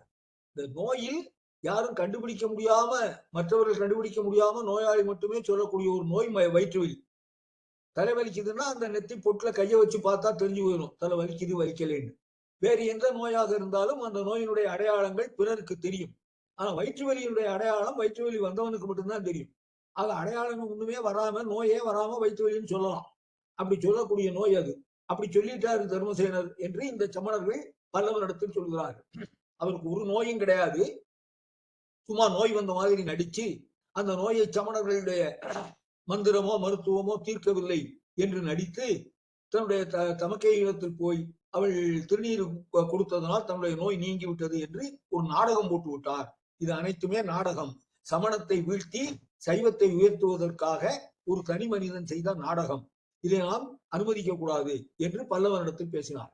அவன் சமணத்தினுடைய செல்வாக்கில் ஆட்பட்டு கிடந்த மயக்கத்தினால் அவன் அதை அப்படியே ஏற்றுக்கொண்டான். சரி, ஒரு தனி மனிதன் ஒரு நல்ல செல்வாக்கான சமயத்தை அழிக்க முற்படுவதா, அவனை நம்ம சும்மா விடக்கூடாது என்று நினைத்து உடனே என்ன செய்தான், அந்த மருள் நீக்கியார் தர்மசேனர் திருநாவுக்கரசர் இருக்கிறாரே, அவரை உடனே இங்க புடிச்சுட்டு வாங்க அப்படின்னு தன்னுடைய படை வீரர்களை அனுப்பினான். இவர்கள் எல்லாம் நேரே திருவதிக்கு வந்தார்கள். வந்து உங்களை அரசன் அழைக்கிறான் என்று சொன்னார்கள். அப்படி சொன்ன உடனே நாவுக்கரசர் ஒரு பதிகம் பாடினார். நாமார்க்கும் குடியெல்லோம் நமனை அஞ்சோம் என்று. நான் வந்து இந்த பல்லவ மன்னனுடைய குடிமகன் இல்லை, நான் சிவபெருமானுடைய குடிமகன். அவனுக்கு மட்டும் ஆட்படுவேனே தவிர வேறு யாருக்கும் ஆட்பட மாட்டேன். அதனால இவர் என்னை கூப்பிடுறதுக்கு அவருக்கு அதிகாரம் கிடையாது, கூப்பிட்டா நான் வரணும்னு எனக்கு கட்டாயம் கிடையாது என்று பதில் சொன்னான். அவர்கள் பார்த்தாங்க, திரும்பி போய் அவன் வரமாட்டேன்ட்டான்னு சொன்னா பல்லவன் கோவித்துக் கொள்வான். அதனால அவருடைய காலில் விழுந்து கெஞ்சி எப்படியாவது நீங்க நினைக்கிறத சொல்லுங்க, அதை வந்து மன்னரிடத்திலேயே சொல்லுங்கள், நீங்கள் அரண்மனைக்கு வாருங்கள் என்று கெஞ்சி கேட்டுக்கொண்டார்கள். அதற்கு உடன்பட்டு எப்பொழுதுமே அதிகாரத்துக்கு அஞ்சாத மனம் அன்புக்கு அஞ்சும். எனவே அன்போடு அவர்கள் கேட்டுக்கொண்டவுடன் நாவுக்கரசர் சரி நான் வருகிறேன் என்று புறப்பட்டு மகேந்திர பல்லவனுடைய அரண்மனைக்கு போகிறான். அங்கே பல்லவ மன்னன் அரியணையில் அமர்ந்திருக்கிறான். அமைச்சரவைக்கு பதிலாக அங்கே அந்த சமண குருமார்கள் அந்த அவை முழுவதும் அமர்ந்திருக்கிறார்கள். அந்த சூழ்நிலையில் இவர் போய் அங்கே நிற்கிறார். நின்றவுடனே அவன் பல்லவன் கேட்கிறான், நீ பொய்யாக நடித்திருக்கிறாய், அதற்கு உனக்கு தண்டனை உண்டு என்று. அவர் ஒண்ணுமே சொல்ல, சிரிச்சுக்கிட்டே இருந்தார். உடனே சமண குருமார்களை பார்த்து இவனுக்கு என்ன தண்டனை கொடுக்கலாம் என்று கேட்டார். யாரு? பல்லவ மன்னன். சமண குருமார்கள் சொன்னார்கள், இவனை நீற்றறையில் போடுங்கள். நீற்றறை என்பது காலவாய், செங்கல் காலவாய். செங்கலை உருவாக்குவதற்கு அதுல அந்த கெமிக்கல் எல்லாம் சேர்த்து அதை ஒரு நல்ல மூடிய அறைக்குள்ளே வைத்து அந்த அறையை அந்த முழுவதுமாக மூடி உள்ளே நெருப்பை மூட்டி விடுவார்கள். அந்த நெருப்பு வெளியில போக முடியாது, அந்த மூடிய அறைக்குள்ளேயே இருக்கும். அதனாலதான் நீற்று அறைன்னு பேரு. நீருன்னா சாம்பல், சாம்பல் பூக்குள்ள மட்டும்தான் அதுக்குள்ள வருமே தவிர வேற எதுவும் வராது. அப்படிப்பட்ட ஒரு அறை அது காலவாய் என்று நம்ம பேச்சு வழக்கில் சொல்லப்படுகிறது. அந்த காலவாயில் இவரை வையுங்கள் என்று சொன்னார். சரி என்று ஒரு நாளில் காவலர்கள் அவரை அழைத்து சென்று ஒரு காலவாய்க்குள்ளே அவர் தள்ளி காலவாயை மூடி அதற்கு யாரும் உள்ளே இருந்து திறந்து கொள்ள முடியாதபடி மிகப்பெரிய பாறாங்கற்களை எல்லாம் வைத்து அதை மூடினார்கள். மூடிவிட்டு போயிட்டாங்க. உள்ளே வெந்து அவர் சாம்பலாகட்டும் என்பது அவருடைய நோக்கம், அந்த சமணருடைய நோக்கம். அது பல்லவன் உடன்பட்டு அதை செய்கிறார். அதனால அங்க போயிட்டு உள்ளே அவரை அடைத்து விட்டு இவர்கள் வந்து விட்டார். ஒரு வாரம் ஆச்சு. ஒரு வாரம் அங்கே நெருப்பு அணைக்கப்படாமல் இருந்து கொண்டிருக்கிறது. ஏன்னா ஒரு வாரம் வெந்தாத்தான் அந்த செங்கல் நல்லா இருக்கும். அதனால அங்கே தொடர்ந்து அங்கே நெருப்பு இருக்கிறது, அது வெந்து கொண்டிருக்கிறது. உள்ளே இவரும் வெந்து கொண்டிருப்பார் என்று இவர்களுக்கு நினைப்பு, சமணர்களுக்கு. அதை பல்லவனும் விரும்பினார், அப்படி நடக்கும் என்று கருதினார். 7 நாள் முடிந்தவுடன், இன்றைக்கு 7 நாட்கள் முடிந்து விட்டன, அதை திறந்து பார்க்கலாம் என்று சமண குருமார்கள் சொன்னார். உடனே காவலர்களை அனுப்பி அந்த நீற்றறையை திறக்க சொன்னார். திறந்தார்கள். உள்ளே எப்படி உள்ளே போனாரோ அதே பொலிவோடு நாவுக்கரசர் அங்கே இருந்தார். அந்த பொலிவு அவர்களை எல்லாம் வியக்க வைத்தது. அப்படி வியக்கிற பொழுது என்ன செய்வது என்று தெரியாமல் அவரை பார்த்து விழித்தார்கள். அவர் அப்பொழுது ஒரு பதிகம் பாடினார். மாசில் வீணையும் மாலை மதியமும் வீசு தென்றலும் வீங்கிள வேனிலும் மூசு வண்டரை பொய்கையும் போன்றதே ஈசன் எந்தை இணையடி நீழலே. நான் எப்படி இப்போதே பொலிவோடு இருக்கிறேன் என்றால், உள்ளே நான் இறைவனை நினைத்துக் கொண்டிருந்தேன். இறைவனுடைய நிழல் எனக்கு, அவருடைய பாத நிழல் எனக்கு கிடைத்தது. அவருடைய பாத நிழல் எப்படி இருந்தது தெரியுமா? மாசில் வீணை ஒளி போல இருந்தது, மாலை மதியத்தின் ஒளி போல இருந்தது. வீணையின் ஒளி போலவும் மதியத்தின் ஒளி போலவும் எனக்கு காட்சி தந்தாது. ஊற்றின்பமாக ஒரு நல்ல தென்றல் காற்று போல வந்து என் உடலை தடவி கொடுத்தது. ஆக ஐம்புலனுக்கும் அவருடைய அந்த பாதம் எனக்கு துணை செய்ததுன்னார். ஐம்புலன் இன்பத்தை வள்ளுவர் சொல்லுகிற பொழுது கண்டு கேட்டு உண்டு உயிர்த்து உற்றறியும் ஐம்புலனும் ஒன்றோடி கண்ணே உள என்று சொல்லுவார். அது காமத்துப்பாலில் வருகிற குரல். எனவே பெண்ணிடத்தில் அந்த 5 புலனுக்கும் இன்பம் கிடைக்கும் என்று சொன்னார். இங்கே அதை சிவபெருமானுடைய அருளில், அதுவும் பாத நிழலில் அந்த ஐம்புலனுக்கும் இன்பம் கிடைத்தது என்று அப்பர் பாடுகிறார். அதனாலதான் இந்த பெண்ணோடு அனுபவிக்கிற இன்பத்தை சிற்றின்பம் என்றும், இறைவனிடத்தில் அனுபவிக்கிற இன்பத்தை பேரின்பம் என்றும் சொன்னார்கள். ரெண்டும் ஒரே மாதிரி, இரண்டுமே ஐம்புலனுக்குரிய இன்பங்கள். எனவே அந்த ஐம்புலன் இன்பத்தை நான் அடைந்தேன் என்று அவர் சொல்லுகிற பாடல் தான் மாசில் வீணையும் மாலை மதியமும் வீசு தென்றலும் வீங்கிள வேனிலும் மூசு வண்டரை பொய்கையும் போன்றதே.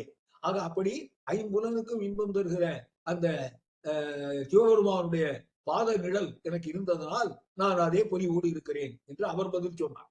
ஆனால் அங்க அரசன் வரல, அவன் வந்து காவலர்களைத்தான் அனுப்பினான். குருமார்கள் கூட போனாங்க, அவங்களுடைய சாம்பலை பார்க்கணுங்கிற ஆசையில. சாம்பலை பார்க்க முடியல, அவருடைய பொலிவை பார்த்து அவர்களுக்கு மீண்டும் கோபம் அதிகமாயிடுச்சு.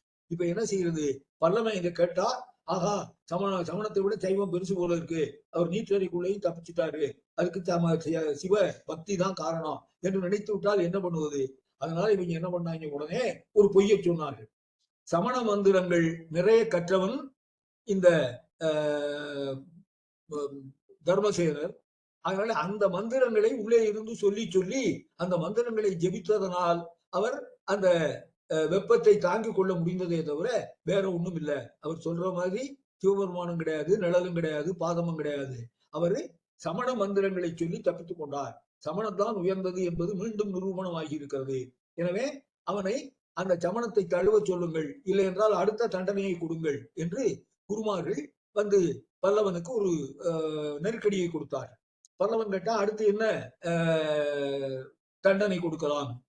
நஞ்சு ஊட்டுங்கள், நஞ்சை சாப்பிட்டா நிச்சயம் செத்தே போவான், அதனால நஞ்சு ஊட்டுங்கள்னு நல்ல பாற்சோறு தயாரிக்க சொல்லி அதிலே சரியான கடுமையான நஞ்சை கலந்து அந்த பாற்சோற்றை ஒரு தட்டிலே வைத்து நாவுக்கரசரிடத்திலே கொண்டு வந்து காவலர்களை கொடுக்க செய்தான் பல்லவன். இதை உண்டு உடனடியாக நீ உன் உயிரை விடுவாயாக என்று பல்லவன் ஆணையிடுகிறான். அவர் முதல்ல சொன்ன மாதிரி அவர் நாமார்க்கும் குடியல்லம் என்கின்ற நெஞ்சுரம் உடையவர். இந்த ஆணையை நான் ஏற்க முடியாதுன்னு சொல்லலாம். ஆனால் நான் சொன்னது போல அன்புக்கு கட்டுப்படுவது என்பது ஒரு பக்கம், இன்னொரு பக்கம் சிவபெருமானின் பெருமையை உணர்த்த வேண்டும். அதற்கு இது ஒரு நல்ல வாய்ப்பு. அவர் எப்படி நீற்றறையில் போயும் நான் சாகாமல் வெளிவந்தேனோ, ஒலிவோடு வெளிவந்தேனோ, அதற்கு எப்படி சிவபெருமான் தான் காரணமோ, அப்படி இந்த நஞ்சை உண்டாலும் சாக மாட்டேன் என்பதற்கு சிவபெருமான் காரணம் என்று நான் நிரூபிக்க வேண்டும் என்று நினைத்தார். அவங்க திரும்பவும் இதுக்கு சமணம் காரணம்னு சொல்ல போறாங்க, அது வேற. ஆனா இவருக்கு தெரியும் அதுக்கு காரணம் சிவபெருமான். இங்க அந்த நாட்டில் உள்ள சிவபக்தர்களுக்கு தெரியும் இந்த கதையெல்லாம் சிவபக்தர்களால் பின்பற்றப்படுகிறது, பார்க்கப்படுகிறது. ஏன்னா ஒரு அரசாங்க நிகழ்ச்சின்னா எல்லாருக்கும் அது அறிவிக்கப்படும், தெரியும் இல்லையா? அதனால அவர்களுக்கு தெரிகிறது. ஒரு சமண தழுவிய ஒருவர் திடீரென்று சைவராகி அருமையான பதிகங்களை பாடி உலகத்தை சைவத்தை நோக்கி திருப்புகிற ஒரு நிலையில் அவருக்கு தண்டனைகள் வழங்கப்படுகின்றன என்பது சிவ பக்தர்கள் அனைவருக்கும் வருத்தம் தருகிற ஒரு நிகழ்ச்சி. எனவே அவர்கள் அதை கூர்மையாக பின்பற்றி பார்க்க ஆரம்பிச்சாங்க என்ன நடக்குதுன்னு. ஒவ்வொரு தண்டனையும் எப்படி கொடுக்கப்படுகிறது, அந்த தண்டனையிலிருந்து அவர் எப்படி மீளுகிறார் என்று பார்ப்பதே அவர்களுக்கெல்லாம் இப்பொழுது வேலை. இந்த பாற்சோற்றில் நஞ்சோடு கலந்து அவருக்கு கொடுக்கப்பட்டது. அவர் அதை சாப்பிட்டாரு. சாப்பிட்ட பிறகு நல்ல பசியாரிய தெம்போடு தொடர்ந்து இருந்தாரே தவிர எந்த வகையிலும் அவர் பாதிக்கப்படவில்லை. அப்பொழுதும் அவர் ஒரு பதிகத்தை பாடினார். நாதன் அடியாருக்கு நஞ்சும் அமுதாகும் என்று பாடினார். நாதன் அடியாருக்கு, சிவபெருமானுடைய அடியவர்களுக்கு நஞ்சும் அமுதாகும். நஞ்சும் கூட அமுதம் போல அவர்களுக்கு மகிழ்ச்சியை தருமே தவிர, அவர்களுக்கு தெம்பை தருமே தவிர அவர்களை கொல்லாது, அவர்களை தீங்கு விடுத்தாது என்று பாடினார். நாதன் அடியாருக்கு நஞ்சும் அமுதாகும் என்று பாடி தெளிவாக இருந்தார். இப்ப மறுபடியும் சமணர்கள் போய் சொன்னார்கள். இவர் திருப்ப சமண மந்திரத்தை மனத்திற்குள் ஜெபித்துக் கொண்டு, வெளியில சும்மா பாட்டு பாடிக்கிறார், ஆனால் மனத்துக்குள்ள சமண மந்திரத்தை தான் ஜெபிக்கிறார். அதை ஜெபித்துக் கொண்டு அவர் இதை சாப்பிட்டதனால் நஞ்சு அவர் ஒண்ணும் பண்ணல அப்படின்னா, அப்ப அடுத்து என்ன செய்யலாம் என்று பல்லவ மன்னன் கேட்கிறான். உங்களுடைய பட்டத்து யானையை விட்டு இவரை தரையில் கழுத்து வரை தரையில் புதைத்து தலை மட்டும் மேலே இருக்க வேண்டும்.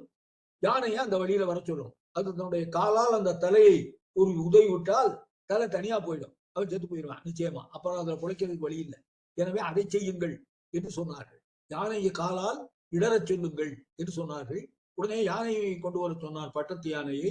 அந்த பட்டத்து யானை மிக கோபத்தோடு வருகிறது. கோபாதிசயம் என்றே அந்த யானையினுடைய பெயரை சொல்லுகிறார் சேக்கிழார். கோபத்தோடு கூடிய அதிசயமான யானை. கோபம் தெரியுது அது வர்ற போதே, அதிசயம் என்னங்கிறது பின்னால தெரியும். கோபாதிசயமாக அந்த யானை வந்தது. திருநாவுக்கரசரை தரையிலே புதைத்திருந்தார்கள், தலை மட்டும் வெளியிலே இருக்கிறது. அவர் அப்பொழுதும் அந்த தலை வெளியிலே இருக்கிற நிலையில் சிவபெருமானை குறித்து தான் பாடுகிறார். அங்க இருந்து தூரத்திலிருந்து வேகமா தடதடான்னு வருது யானை. பயந்து நடுங்கணும் இல்லையா? அவர் பயப்படல, அவர் தெளிவா இருக்கிறார். அப்ப அவர் ஒரு பதிகம் பாடுகிறார். அஞ்ச வருவதும் இல்லை, அஞ்சுவதும் இல்லை, நான் சிவபெருமானுடைய அடியவர், எனவே எனக்கு அச்சம் தருவது என்று இந்த உலகத்தில் எதுவுமே இல்லை, நான் எதற்கும் அஞ்ச மாட்டேன், அச்சமில்லை அச்சமில்லை அச்சம் என்பதில்லையே என்று பின்னாலே பாரதி பாடினானே, அதனுடைய தொடக்கம் இங்கே இருக்கிறது. நாவுக்கரசர் பாடுகிறார், எனக்கு அச்சம் கிடையாது, நான் அஞ்சுவது இல்லை, எனக்கு அஞ்ச வருவதும் இல்லை, என்னை அச்சப்படுத்துகிற மாதிரி வருகிற பொருளும் உலகத்தில் இல்லை. அது யானையா இருக்கட்டும், எதுவா வேணாலும் இருக்கட்டும், எதை பார்த்தாலும் நான் பயப்பட மாட்டேன், எனக்கு அச்சம் இல்லை என்று அறிவித்துக் கொண்டு அந்த தலை மட்டும் வெளியிலே இருக்கிறது. அதை அறிவித்துக் கொண்டு இருக்கிறது. அந்த யானை அங்கே இருந்து வந்தது தடதடன்னு. எல்லாரும் எதிர்பார்த்துக்கிட்டு இருந்தாங்க. வந்து அது உதய போகுதுன்னு. சிலர் மகிழ்ச்சியோடு எதிர்பார்த்தார்கள், ஆஹா இப்ப சாக போறாங்க. சிலர் வருத்தத்தோடு எதிர்பார்த்தார்கள், நல்ல சிவனடியார் சாக போறாருன்னு. அப்படி அந்த வந்த யானை அவர் தலை இருக்கிற பகுதிக்கு ஒரு 3 அடி 4 அடி தூரம் முன்னாலே வந்தவுடன் நின்றது. ஒரு கணம் இப்படி அங்கடி கண்டு சுற்றி பார்த்துச்சு. பார்த்துட்டு அந்த திருநாவுக்கரசருடைய தலையை சுற்றி வலம் வந்தது யானை. இதான் அதிசயம். அது வந்தது கோபம், ஆனால் அது செய்தது அதிசயம். அது என்ன பண்ணுச்சு, திருநாவுக்கரசரை சுற்றி வலம் வந்தது, துதிக்கையை தூக்கி அவரை வணங்கியது, திரும்பி போயிடுச்சு. அந்த பாகர்களுக்கு ஒன்றும் புரியல. அவங்க இங்க வந்து இது உதைக்கும்னு நினைச்சாங்க, உதைக்கல, திரும்பி போயிடுச்சு. அப்படி திரும்பி என்ன பண்ணலாம்னு மன்னனை பார்த்தார்கள். மன்னன் குருமார்களை பார்த்தார். குருமார்கள் சொன்னார்கள், மறுபடியும் அந்த யானையை கொண்டு வந்து முட்ட விடுங்கள், உதய விடுங்கள் என்று சொன்னார். உடனே இந்த பாகர்கள் யானையை மீண்டும் பிடித்து அதை திருப்பி இவனை நோக்கி நிறுத்தி அங்குசத்தால் குத்தி அதை விரட்ட ஆரம்பித்தார். இப்பொழுதுதான் யானைக்கு உண்மையில் கோபம் வந்தது. முதல்ல வர்றபோது கோபம் தோற்றத்தில் இருந்தது, அதிசயத்தை நிகழ்த்தியது. ஆனால் இப்பொழுது கோபம் உண்மையாகவே வந்தது.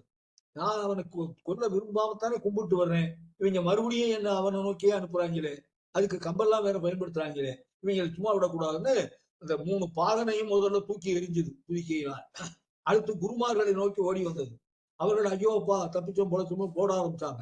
அதுலயும் 1-2 குருமார்களை துதிக்கையால் பிடித்து தூக்கி எறிந்தது. அப்படி ஒரு பெரிய கலகத்தை இங்கே நிகழ்த்தி விட்டு யானை திரும்ப போய்விட்டது. அதை கொட்டிலில் அடைத்தார்கள். இப்ப என்ன பண்றதுன்னு மறுபடியும் குருமார்களுக்கு ஒரு சங்கடம். அவர்கள் திரும்ப வந்தார்கள். யானை பயிற்சியெல்லாம் அவன் கற்றவன், அவன் எல்லா நூலும் கற்றவன், யானை பயிற்சிக்குரிய நூலை கற்றவன். அந்த பயிற்சிக்குரிய யானை மந்திரங்களை சொல்லி இருக்கிறான். அதனால் தான் யானை அவனை வணங்கி விட்டு போய்விட்டது என்று மன்னனை நம்ப வைத்தார். கடைசியாக ஒரு தண்டனை கொடுப்போம். மன்னன் சொல்லிட்டான், இனிமே நான் தொடர்ந்து இதை செய்து கொண்டிருக்க தயாரா இல்ல, கடைசியா ஒரு தண்டனை சொல்லுங்கள், அதை கொடுத்து பார்ப்போம். அது ஒண்ணுமே கிடையாது. பெரிய பாறாங்கல்ல கழுத்துல கட்டி அவனை தூக்கி கடல்ல போட்டுருங்க. நல்லா கொஞ்சம் கரையை விட்டு நடுக்கடலுக்கு போய் அங்க அதை போட்டுருங்க. அவன் நிச்சயமா அந்த கல்லை அவனை கீழே இழுத்துன்னு போயிடும், மேல வர முடியாது, மூச்சு விட முடியாது, அவன் இறந்து விடுவான் என்று சொன்னார். இது செய்வது என்று முடிவு செய்து அவன் காவலர்களுக்கு அந்த ஆணையை இடுகிறான் பாண்டிய மகேந்திர வல்லவன். உடனே அவர்கள் ஒரு பெரிய பாறாங்கல்லை தயார் செய்து அதை அவருடைய கழுத்திலே பூட்டி அவரை ஒரு படகிலே ஏற்றிக்கொண்டு கடலின் நடுக்கடல் வரைக்கும் போகிறார்கள். அங்கே போன பொழுது கடலுக்குள்ள தூக்கி அவரை போடுகிறார். அப்பொழுது அவர் பாடிய பதிகம் தான், தொற்றுணை வேதியன் சோதிவானவன் ஒற்றடி திருங்கடி வணங்கத் தொடங்கினால் நற்றுணையாவது நமச்சிவாயமே என்றார். அதனால சொற்றுணை வேதியன் அவனுடைய பாதத்தை நான் வணங்கத் தொடங்குவேனே, ஆனால் எனக்கு துணையாக இருப்பது நமச்சிவாயே என்கிற 5 எழுத்தே தவிர வேறு எதுவும் இல்லை. அதை நம்பி நான் எதை வேண்டுமானாலும் செய்வேன், எதை செய்தாலும் எனக்கு ஆபத்து வராது, என்னுடைய உயிர் போகாது, அப்படி நான் பிழைக்க முடியும் என்று சொற்றுணை வேதியன் சோதிவானவன் என்கிற பதிகத்தை அப்பொழுது பாடுகிறார். அப்படி பாடி அந்த கடல் நடுக்கடலுக்கு போனவுடன் அவரை தூக்கி கடலுக்குள்ள போட்டு அவங்க படகு திரும்பி வந்துருச்சு. அவர் மூழ்கி இறந்து விடுவார் என்று நினைத்தார்கள். ஆனால் அவர் அந்த சொற்றுணை வேதியன் பதிகத்தை பாடி முடித்தவுடன் அந்த கல் அப்படியே மேலே அவரை தூக்கி கொண்டு வந்தது. ஒரு மரக்கட்டையை கழுத்தில் கட்டி கொண்டு ஒருவன் கடலில் விழுந்தால் எப்படி அந்த மரக்கட்டை தெப்பமாக கடல் மேற்பரப்புக்கு வந்து அவனையும் மூழ்க விடாமல் காப்பாற்றுமோ, அப்படி அந்த கல் காப்பாற்றியது. அதனாலே அதை கல்லை தெப்பம்னு சொல்வார். கல்லே தெப்பமாக மிதந்தவர் நாவுக்கரசர். அவருடைய வாழ்க்கை சிறப்புகளில், அவள் வாழ்க்கை அதிசயங்களில் மிகவும் சிறந்த ஒன்றாக இதை சொல்லுவார்கள். அப்பூதியடிகளார் வரலாறு நான் உங்களுக்கு ஏற்கனவே சொல்லி இருக்கிறேன். அங்கே அப்பூதியடிகளை திருநாவுக்கரசர் பார்க்கிற பொழுது 2 பேரும், அப்பூதியடிகளுக்கு இவரை நேரடியாக தெரியாது, இவருக்கு அப்பூதியடிகள் ஒரு பெரிய சிவபக்தர், அதுவும் தன்னை வணங்குகிற பக்தர்னு தெரியாது. 2 பேரும் சந்திக்கிறார்கள். அப்பொழுது அவர் கேட்கிறார், நீங்கள் அவர் சொல்லுகிறார், நீங்க வச்ச தண்ணி பந்தல்ல எல்லாம் உங்க பேர் எழுதாம ஏன் திருநாவுக்கரசர் யாரோ ஒருத்தர் பேர் எழுதியிருக்க அப்படின்னு கேட்கிறார். கேட்கிறவர் யாரு? திருநாவுக்கரசரே கேட்கிறார். அப்பூதியடிகளுக்கு அப்பொழுது மிகுந்த கோபம் வருகிறது. சிவனடியார் வேடத்தோடு இருக்கிறார். கழுத்துல துராட்சம் போட்டிருக்காரு, நெத்தியில பட்டை போட்டிருக்கிறார், தலையில் சடாமுடி இருக்கிறது, அல்லது தலையை மடித்து இருக்கிறார். எல்லா வகையிலும் பார்த்தால் சிவனடியாராக தெரிகிறார். ஆனால் திருநாவுக்கரசரே சாதாரணமா அலட்சியமா வேறொரு பேருங்கிறாரே அப்படின்னு அப்பூதியடிகளுக்கு கோபம் வந்தது. உடனே அவர் சொன்னார், பொங்குகடல் கல்மிதப்பில் போந்தேறும் அவர் பெருமை அங்கனர்தம் உலகத்தில் அறியாதார் யார் உளரே. பொங்கு கடல் கல்மிதப்பில், அதுதான் அந்த அதிசயம். பொங்கு கடலை கல்லையே மிதப்பாக கொண்டு அவர் மேலே ஏறி வந்தவர். பொங்கு கடல் கல்மிதப்பில் போந்தேறி வந்தவர்தம் பெருமை அங்கணர்தம் உலகத்தில் அறியாதார் யாருடார் என்றார். அங்கணர் தான் சிவபெருமான். அங்கணர்தம் உலகத்தில், சிவலோகத்தில். சாதாரண மனிதனுக்கு தெரியாம இருக்கலாம் திருநாவுக்கரசர் பெருமை. ஆனால் சிவனடியாருக்கு தெரியாம இருக்கலாமா? நீங்கள் சிவனடியாராக இருந்தும் இப்படி பேசுகிறீர்களே என்று அப்போது எளியில் கோபித்துக் கொண்டு நீங்க யாருன்னு கேட்டார். உடனே நாவுக்கரசர் சொன்னாரு, எந்த சமயம் உயர்ந்தது என்று தெரியாமல் உயர்வில்லாத ஒரு சமயத்தின் படுகொலியில் போய் விழுந்து சூளை நோயினால் சிவபெருமான் ஆட்கொண்ட பிறகு சைவத்துக்கு வந்த மனிதன் நான் தான். இப்ப பாருங்க, இதுதான் ஒரு அறிமுகத்துக்கு மிக முக்கியமான ஒரு செய்தி.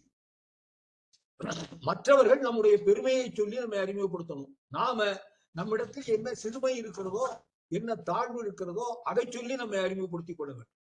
ஆனால் அடியேன் என்று சொல்வது அதனால் தான், தன்னை தாழ்த்தி கொள்வது. அதற்கு அவருடைய வாழ்க்கையில் சான்றும் இருந்தது. எது உயர்ந்ததுன்னு தெரியாம சமணத்தில் போய் நான் கிடந்தேன். சிவபெருமான் நோய் கொடுத்து என்னை ஆட்கொண்டார். எனவே நான் அவ்வளவு சிறுமையானவன், எனக்கு அந்த மாதிரி ஒரு வலி வந்தா தான் உண்மையே தெரியுது என்று சொல்லுகிற நிலையில் நான் அப்படி சூளையால் ஆட்கொள்ளப்பட்டவன் என்று தன்னை அறிமுகப்படுத்திக் கொண்டார். ஆனா அதுக்கு முன்னாலேயே இவர் பெருமையை அவர் சொல்லிட்டார். அவர் என்ன பண்ணவர்னா, பொங்குகடல் கல்மிதப்பில் போந்தேறியவர். அதுதான் இங்கே நடந்த நிகழ்ச்சி. இப்பொழுது கடல்ல கொண்டு போய் நடுக்கடல்ல போட்டு அவங்க வந்தாங்க. ஆனால் அவங்களுடைய படகு ஒரு பக்கம் வந்தது, இந்த கல் ஒரு பக்கம் அதே போல படகாக அவர்களை கடலினுடைய அந்த நீர்ப்போக்கின் அடிப்படையில் கொண்டு வந்து கரையில் சேர்த்தது. அப்படி கரை சேர்ந்த இடம் இப்பொழுது கடலூர் என்று வழங்குகிற ஊர். அந்த பகுதியில், அந்த பகுதிக்கு இன்றைக்கும் கரையேறிய குப்பம் என்று ஒரு இடத்துக்கு பேர் உண்டு. அந்த இடத்தில் தான் திருநாவுக்கரசர் வந்து மேலே ஏறினார். அப்படி ஏறிய உடனே சைவ உலகமே அங்கே வந்து சேர்ந்தது. அவரை பார்த்து கொண்டு, ஏன்னா ஏற்கனவே எல்லாம் அவருக்கு நஞ்சு கொடுக்கப்படுகிற பொழுது, அவரை நீற்றறையில் போடுகிற பொழுதெல்லாம் காவலர்கள் கூடவே இருந்தாங்க. அதனால சிவனடியார்கள் எவ்வளவுதான் வருத்தப்பட்டாலும் நேரடியா வெளியில அதை காமிச்சுக்கல. ஆனா இப்பொழுது யாரும் இல்லை. படகை கொண்டு அவங்க போயிட்டாங்க. இவர் வந்து கடலுக்குள்ள மூழ்கி செத்து போயிருப்பாருன்னு நினைச்சுக்கணும். அவர் வந்து கரையை ஏறுறாரு. அது இவங்க படகுல புறப்பட்ட இடத்துல இல்லை, வேற இடத்துல, அது கரையேறிய குப்பத்தில். எனவே அங்கே வந்து சிவனடியார்கள் கூட்டம் பெரிய கூட்டமா கூடியது. சிவபக்தர்களினுடைய கூட்டம் பெரிய கூட்டமாக கூடி நாவுக்கரசர் வாழ்க என்று வாழ்த்தி அவரை வரவேற்க ஆரம்பித்தது. வெளியில வந்த உடனே அவருக்கு மாலை போட்டு அவரை கோயிலுக்கு, சிவன் கோயிலுக்கு அழைத்துக் கொண்டு போகிறார்கள். அங்கே போய் அவர் சிவனை வணங்கி நல்ல பதிகங்களை பாடுகிறார். இது வந்து இப்ப பகவான் ஏற்கனவே சொல்லிட்டான், இதுதான் கடைசி தண்டனைன்னு. அதனால அவன் அதுக்கப்புறம் இங்க வரல. குருமார்கள் அதுக்கப்புறம் அவன் பேசுறதுக்கு வழி இல்லை. அதனால அவங்க அவங்க பாடலை புத்தகத்துக்கு போயிட்டாங்க. இப்போ இங்க இருப்பது சிவபக்தர்களும் சிவனடியார்களும் இருக்கிறார்கள். அவர்கள் இந்த நாவுக்கரசரை திருவதிகைக்கு அழைத்து செல்கிறார். அங்கே போய் தன்னுடைய தமக்கை திலகவதியாரை மீண்டும் அவர் வணங்குகிறார். வணங்கி அவருடைய வாழ்க்கையை ஒரு சிவனடியாராக, சிவபக்தராக தொடங்குகிறார். அதுல தல யாத்திரைகளை தொடங்கி ஒவ்வொரு தளத்திலும் 10 பாடல்கள் என்று பதிகம் பாடுகிற முறையில் காரைக்காலமையாரை பின்பற்றி தேவாரங்களை பாடத் தொடங்குகிறார். ஆக தேவாரத்தை முதலில் பாடியவர் நாவுக்கரசர் தான். அவருடைய வயது, அவருடைய காலம் இதெல்லாம். அதுக்கப்புறம் தான் சம்பந்தர் பிறக்கிறார். நாவுக்கரசருக்கு ஒரு 60 வயசு 65 வயசு ஆகிற பொழுதுதான் சம்பந்தர் பிறக்கிறார். அவர் 16 வயது தான் வாழ்றார். அந்த 16 வயதுக்குள்ள நாவுக்கரசர் இறந்து போகிறார். ஆக நாவுக்கரசர் தான் முதல் தேவாரத்தை பாடியிருக்கிறார் என்று சொல்ல வேண்டும். அதான் வரலாற்று உண்மை. ஆனால் திருமுறை தொகுத்தவர்கள் சம்பந்தருடைய தேவாரத்தை முதல் 3 திருமுறைகளாக வகுத்திருக்கிறார்கள். நாவுக்கரசருடைய தேவாரத்தை 4, 5, 6 வகுத்திருக்கிறார். ஏனென்றால் நான் முன்னே சொன்னது போல அது அதிசயத்தோடு பிறந்த தேவாரம். இது இயல்பாக அறிவோடு பிறந்த தேவாரம். அதனால அறிவோடு பிறந்தது கொஞ்சம் பின்னாலே வருகிறது, அதிசயத்தோடு பிறந்தது கொஞ்சம் முன்னாலே வருகிறது. இவங்களுக்கெல்லாம் ஒரு 2-3 நூற்றாண்டுகள் பிந்தியவர் சுந்தரர். அவர் இவங்க 5ஆம் நூற்றாண்டு, அவர் 7ஆம் நூற்றாண்டு. அதனால அவருடைய தேவாரம் இயல்பாக 3வது இடத்தை பெற்றது. அதனால 1, 2, 3 திருஞான சம்பந்தருடைய தேவாரம், 4, 5, 6 திருநாவுக்கரசருடைய தேவாரம், 7வது திருமுறை சுந்தரருடைய தேவாரம். இப்படி அமைத்தார்கள். பின்னால நம்பியாண்டார் நம்பி அந்த திருமுறை வகுக்கிற பொழுது அப்படி வகுத்தார். ஆனால் காலத்தால் பார்த்தால் முதல் 3 திருமுறைகளாக இருக்க வேண்டியது நாவுக்கரசருடைய தேவாரம். அப்படி அந்த ஆனா நாவுக்கரசர் தேவாரம் மற்ற 2 பேருடைய தேவாரத்தை விட மிகச் சிறப்பானது. நம்முடைய மறைந்த தவத்தில் குன்றக்கூடிய அடிகளார் அவர்கள் மற்ற தேவாரங்களை சொல்வதை விட நாவுக்கரசர் தேவாரத்தினுடைய பாடல்களை நிறைய சொல்லுவார், நிறைய கூட்டத்தில் சொல்லுவார். நாவுக்கரசர் ஏனென்றால் நாவுக்கரசர் ஒரு சமய குரு என்பது மட்டுமல்ல, ஒரு சமய தொண்டர். அவங்க 2 பேரும் தொண்டர்னு சொல்ல முடியாது, ஞானசம்பந்தரும் சுந்தரரும். ஆனால் இவர் தொண்டர். ஒவ்வொரு கோயிலுக்கு போற போதும் உழவாரப்படையோடு போவார், அங்க இருக்கிற புற்களை செதுக்குவார், அந்த கோயில்ல எந்த செடி கொடிகளும் வளராம அதை சுத்தப்படுத்துவார், வந்துடுவார். வேற ஒண்ணும் அங்க எதிர்பார்க்கறது இல்லை. அவர் யாரிடமும் எந்த சிவபெருமானிடமும் எதையும் கேட்கவில்லை. சுந்தரர் பணம் கேட்டிருக்கிறார், அதே போல சம்பந்தர் கேட்டிருக்கிறார். அப்பாவுக்காக கேட்டார் அவரு, இவருக்காகவே கேட்டார். இவர் பறவைக்காக கேட்டார். சுந்தரர் பறவைக்காக பணம் கேட்டார், பொற்கிளி கேட்டார், அதை கொடுத்திருக்கிறார். திருமுதுகுன்றத்தில் நடந்தது. அதே போல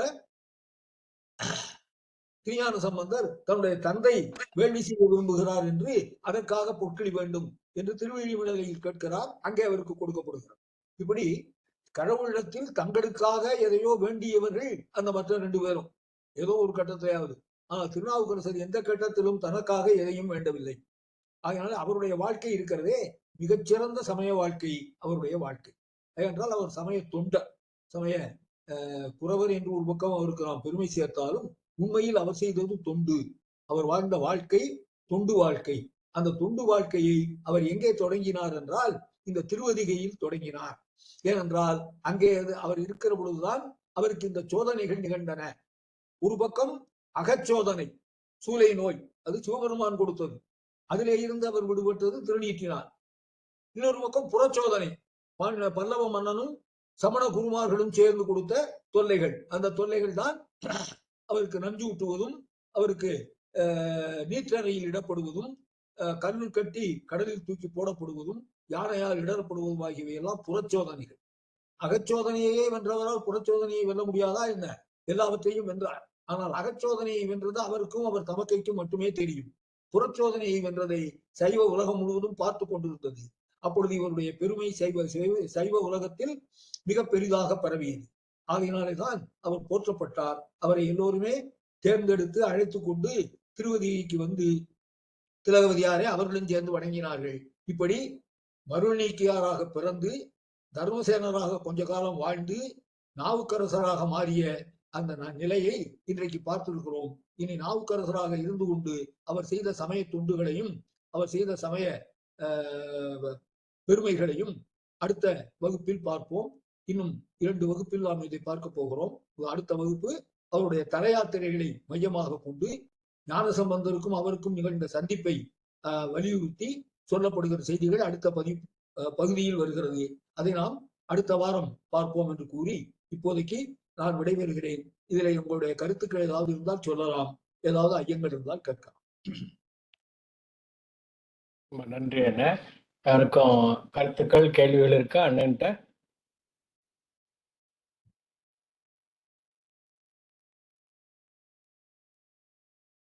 எனக்கு ஒரு கருத்து இருக்கண்ணே. அதாவது நல்லா இந்த யானையை மிதிக்கும் போது யானை திருப்பி அவங்க யானை பானை எல்லாம் அடிச்சிருச்சு சொன்னீங்க.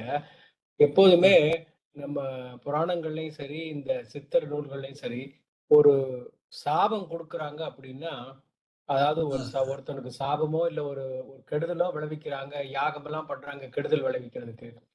அந்த பண்றவன் நல்லவனா இருந்தா இந்த யாகம் என்ன கெடுதல் பண்றானோ அது வந்தவனே யாரு சொல்ல சொன்னானோ அவனே சேருமா, அவனே போய் தாக்கும். அதான் அது மாதிரிதான். அதுதான் உதாரணம். நீங்க யானைய சொன்னீங்க. யானை வணங்குச்சு சொல்றாங்க. செய்யப்பட்டால் அது அவர் செஞ்சவனையே போய் தாக்கும். திருப்பி யானை திரும்பி அந்த குருமார்களையே போய் மிதிக்க போச்சு. 1-2 குருமார்களே தூக்கி எறிஞ்சிருச்சு. அதான் அவன் யாருன்னா மல்லவ மன்னர் இடத்தில் போகணும், இவருக்கு தண்டனை கொடுக்கணும், எவன் ரொம்ப வலியுறுத்தினானோ அந்த குருவா இருக்கும். அது அவனைத்தான் முதல்ல போய் யானை தூக்கி எறிஞ்சிருக்கு. அப்படியே செய்யும். அது இயல்புதான். அது அதே மாதிரி அந்த இந்த அவங்க திலகவதியார் இவருக்கு வயிற்று வலி அப்படிங்கும் போது திலகவதியார் நான் வரமாட்டேன், நீ வாப்பா இங்க திருவதிகை வீரட்டானத்துக்குன்னு சொல்றாங்க. ஒண்ணு அவங்களுக்கு சமண இடத்துக்கு போக விருப்பம் இல்லை, அழகா சொன்னீங்க. அது 2வது என்னன்னா அதுல அவரே ஒரு பாடல்ல அந்த முதல் திருவதிகை வீரட்டானம் பாடல்லே சொல்லுவாரு, அதாவது அந்த பாடல்ல வந்து எப்படின்னா ஒருத்தர் வந்து அதுக்கு ஒரு பேர் நம்ம கீரன் ஐயா ஒரு கதை சொல்லுவாரு. அந்த கதை மூலமா அருமையா அதை விளக்குவாரு. ஆம், இப்ப ஏ ஒரு ஒருத்தன் வந்து ஆம், ஒரு ஒரு குளத்துல ஒரு ஒரு ஒரு ஊர்ல ஒரு குளம் இருந்ததாம். அந்த குளத்துல ஒரே சகதியா இருந்ததாம். அந்த சகதியில எல்லாரும் மாட்டிக்கிட்டு விழுந்துறக்கூடாது, இறந்துறக்கூடாதுன்னு சொல்லி காவல் வச்சிருப்பாங்களாம். அதான் தடுத்தாள்பவர் காவல் நின்றால் அப்படின்னு ஒரு அது திருகதிக வீரட்டான பதிகமே இருக்கு.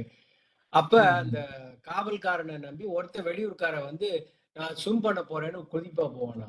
இவன் சொல்லுவானா காவல்காரன், ஐயா குதிக்காதீய சகதியா இருக்கு மாட்டிக்குவேன்னு. இவன் முடியாது எனக்கு எல்லாம் நீச்சல் தெரியும் டபால்னு குதிப்பானா. குதிச்சா நேரா போய் ஒரு கை மாட்டிக்கிட்டுமா. அப்புறம் காலு மாட்டிக்கிட்டு இருக்குமா. மாட்டிக்கிட்டோன்னு வேன்னு மேல வந்து கத்துவானா. ஏன்னா குழியில அமுங்கிறது. அப்ப இந்த காவல்காரன் சும்மாவே இருப்பானா. 2வது தடவை மறுபடியும் கையை தூக்குறோம்னு சொல்லி இன்னொரு காலையும் விட்டுட்டு அவன் பேன்னு கத்துவானா. அப்பவும் காவல்காரன் ஒண்ணும் சொல்ல மாட்டானா. 3வது தடவை ஆல்மோஸ்ட் முங்க போற சமயத்துல காவல்காரன் கம்ப தூக்கி போட்டு அவனை காப்பாத்துவானா.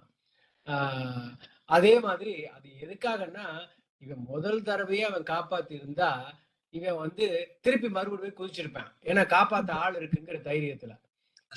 அதே மாதிரிதான் அங்க திலகவதியார் கஷ்டப்பட்டு இங்க வரட்டும் நமக்கு இங்க இது சைவ இதுல அவருக்கு இந்த இது கிடைக்கணும். நம்ம உடனே போய்த்தோம்னா அதோட மகிமை சரியா இருக்காதுன்னு சொல்லிட்டு தான் இங்கே இருக்காங்கன்னு சொல்லி சொல்லுவார் அவரு. அந்த அந்த பாடல் அவரை குறிக்கோள் காட்டியே சொல்லுவார் அந்த திருஅதிக வீரட்டான பதிகத்தை வச்சு. அதான் அதுல என்ன செய்தின்னு சொன்னா அவனுடைய முயற்சியும் இருக்கணும். ஆன்மீகத்துல பரம்பொருள் வந்து இந்த ஆன்மாவை ஆட்கொள்ளுகிற பொழுது எப்படி ஆட்கொள்ளும் என்றால் அதனுடைய திருவருள் ஒரு பக்கம் இருக்கும். ஆனால் இவன் முயற்சியே இருக்கும். முயற்சி இல்லாம அது மட்டும் அதைத்தான் இந்த சின்முத்திரை விளக்குகிறது. சின்முத்திரையில கட்ட விரல் வந்து சிவபெருமான், இந்த ஆட்காட்டி விரல் ஆன்மா. இப்ப இந்த கட்ட விரல் கொஞ்சம் தான் செய்யும், ஆன்மா தான் போகணும். அந்த ஆட்காட்டி விரல் தான் கட்ட விரலை நோக்கி போகணும். அப்படி ஆன்மாவினுடைய முயற்சி இருந்தால்தான் அது சிவனை அடைய முடியும். எனவே இவனுடைய முயற்சியே இருக்கணுங்கிறதுக்காகத்தான் அவனை இங்கே வர சொல்றான். அவன் திருவதிக்கு வருகிறான் என்றால் அவன் 2வது தன்னை மீறி தனக்கு மேல கடவுள் இருக்கிறார் என்று கடவுள் இடத்தில் எல்லா பாரத்தையும் போட்டு சரணடையணும். அதான் வந்து மகாபாரதத்திலையும் காட்டுவாங்க. அந்த திரௌபதி 2 கையாலையும் சேலையை புடிச்சுக்கிற போது துச்சாதனன் உருவிக்கிட்டே இருக்கான், ஒன்னும் நடக்கல. ஆனால் கடைசியா கண்ணா என்னை காப்பாற்றுறது 2 கையையும் மேல தூக்கிட்டா பாருங்க. நான் என்னை காப்பாத்திக்க முடியாது, நீ தான் காப்பாற்றணும். 2 கையையும் மேல தூக்கணும்னு கிருஷ்ணன் வந்து ஆடைகளை வரிசையா அனுப்புறான். அப்படி பார்த்து அந்த செய்தி வரும். ஆக எல்லா இடத்துலயும் என்ன குறிப்புன்னா நம்முடைய முயற்சி இருக்க வேண்டும். வெறுமன ஊழை மட்டும் நம்பி கடவுள் என்ன காப்பாத்திடுவாருன்னு சும்மா இருக்கக்கூடாது. சும்மா இருந்தா கடவுள் காப்பாற்ற மாட்டாரு. நம்ம முயற்சியும் இருக்கணும். அந்த முயற்சியாக நீ திருவதிக்கு வர வேண்டும் என்று திலகவதியார் சொன்னார். அது திலகவதியார் மிக பிறந்த ஒரு குரு. அந்த குரு பீடத்தில் இருப்பதற்கு அவருக்கு எல்லா தகுதியும் இருக்கு. அதனாலதான் அவரை திருநீர் அளிக்கின்ற அந்த குருவாக அவர் மாற்றி பெரிய புராணத்தில் எழுதி காண்பிக்கிறார். அந்த நிகழ்ச்சி அப்படித்தான் அவரை திருவதிக்கு வர சொன்னது. அது ரைட். இப்ப ஜாதகத்துல அதுதானே சொல்றது. எல்லாரும் ஜாதகம் விதிங்கிறாங்க, அது தப்பு. அது இந்த உதாரணம் நீங்க சொன்னது இது வந்து விதி. ஜாதகத்துல வந்து 9 கிரகமும் 12 இதுல இருந்தாலுமே 3 இடம் காலியா இருக்கும். அந்த காலியா இருக்கிற இடம் நாம கிட்ட இருக்காது. அதான் மதி. இந்த விதிங்கிறத மதியால வளர்றது. ரெண்டும் சேரணும். ரெண்டும் ஒரே மாதிரியான வினை கோட்டுல கூட்டாதான் பலன் கிடைக்கும். அதுதான் கிடைக்கும். காரு மேனுஃபேக்சர் பண்றவன் 150 மைல் ஓடுற மாதிரி கொடுப்பேன். ஆனா ஓட்டுறவனை பொறுத்துதான் அந்த காரு. ஓட்டுறவன் 150 போனான்னா போய் சேர்ந்துருவேன்.